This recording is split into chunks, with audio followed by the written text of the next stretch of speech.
Makaigsuunan, unsay epekto sa atong Kristohanong kinabuhi kung makigsuod kita sa Dios? Unsay mahinabo nato kung atong tugutan kining gitawag sa mga eksperto sa mga butang Dios non, indwelling, divine indwelling. We allow God to be in us and we make sure that we are in God. Indwelling. Unsay mahitabo nato kung maunay kamatuoran sa atong kinabuhi. Sumala sa unang pagbasa, kung ang indwelling anaan nato, makadawat kita sa grasya sa discernment. Unsa man ang discernment? Kana ganing kamautang mo timbang-timbang, kamautang mo usisa sa panghitabo sa atong palibot, sa mga relasyon, sa atong mga pakiglambigit, kamautang mo usisa niini, unya atong masuta, unsay kabubuton sa Dios. Unya, kay atong manggisuta unsay kabubuton sa Dios, ang atong mga desisyon, sama sa gisgutan sa unang pagbasa, maghatod ngadto sa kahiusahan, dili kaguliyang. So, mas maayos nga atong usisahon na sa first reading, base sa first reading, sa atong mga desisyon, unsay kasagarang resulta niini? Kahiusahan o nagdala kinig kagubot sa uban? Ang tubag, maunay maghatod ka nato sa conclusion kung suod ba ta sa Ginoo or dili.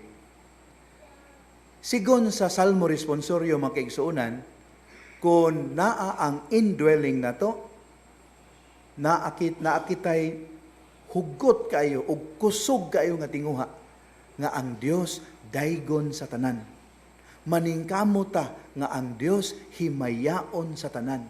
Nganuman kumbinsido ta nga ang katarong ug ang kaayo sa Dios manalangin sa tibuok kalibutan. O nagiingon sa Salmo Responsorio. Busa atong usisahon na pod ang atong kaugalingon. Kining atong pagsimba, tinukmod ba ni sa tumang kalipay o tumang tinguha nga ang Dios atong himayaon og pasalamatan? O is this more of a force of habit or force of circumstance?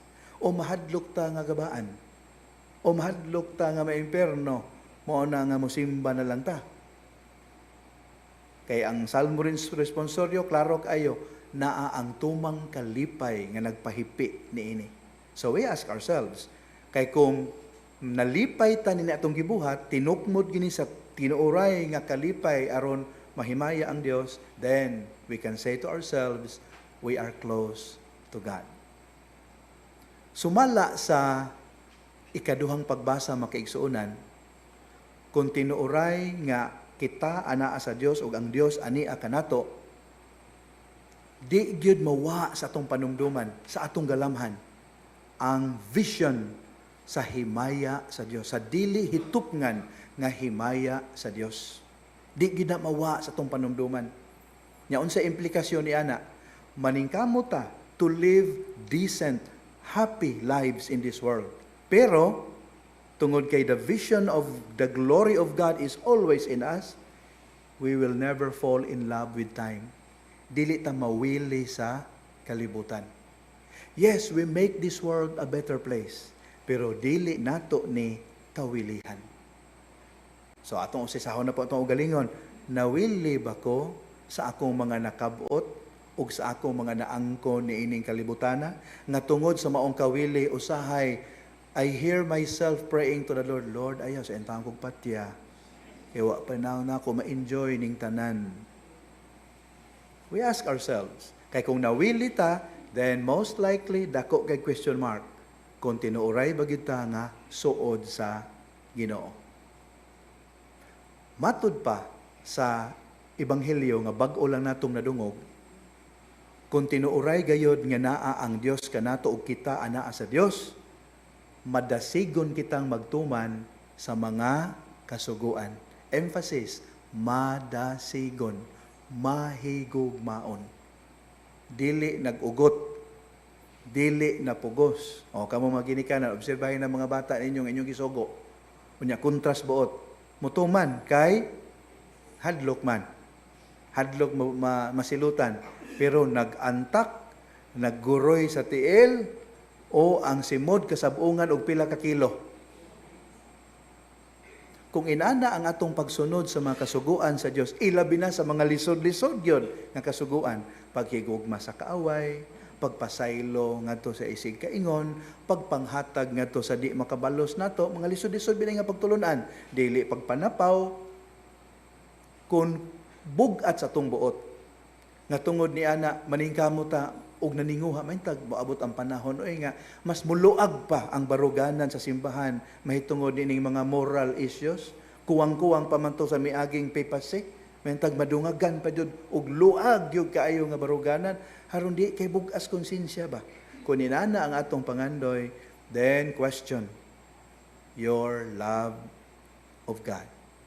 Unya kung tinuuray gitang nagtuman sa kasuguan sa Dios sa tumang kadasig, na ikaduhang epekto, mapuno kita sa dili matukib nga kalinaw, nga manalipod sa atong hunahuna ug sa atong kasing-kasing taliwala sa kagahob ug kaguliyang niining kalibutana. Please find time to pray over Philippians chapter 4 verses 7 to 9. Philippians 4, 7 to 9. Hinumdum kog sugilanon. Dihay usa ka pamilya magigisunan nga mibiyahe nya ang ilang mode of transportation barko. Nya nakapangandam gyud sila ang ilang gipili nga accommodation kana mura bag semi-private ba kana gani kasulay man tingay ana kana bang air condition pero double deck ang mga higdaanan. Nya gagmay pero bahala na lang kay double kuan man aircon man. So dito sila tibuok pamilya. Nahitabo nga murag gubaon man tingay tong suga sa ilahang kuan bang ilang tong area nila ngit gyud. So pag sa tingkatug na first time yung mabuwag ang kinamanghuran nga babay kay mutapad mo gyud mama niya huot mo gagmay makayon kuan ilahang bunker bed.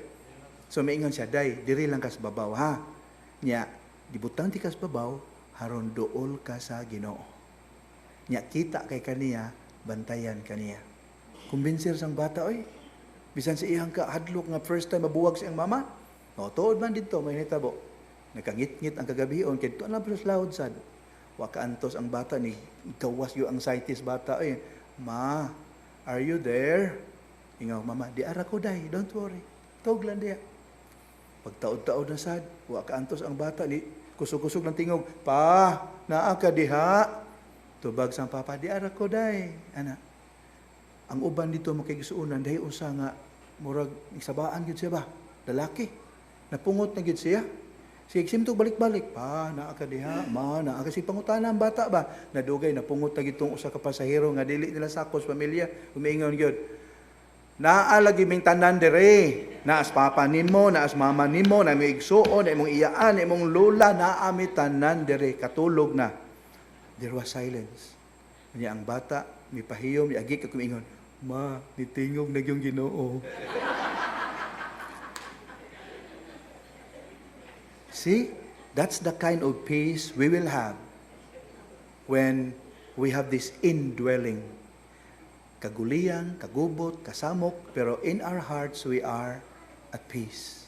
Inana nga matang sa kalinaw ang gipasalig sa Ginoo. Muna makigsunan, hindi kalawat na to, unya, few moments from now, atong pangayo ng grasya, Lord, let this indwelling, this promise of indwelling, the reality of indwelling, a perfect and a constant reality in our lives. Haron niining paagiha Ginoo, ang among pagtuman sa imuhang kasuguan, dili palasanon, kundili kalipay. Dili kini pinugos, kundili tinukmod sa paghigugma. Amen.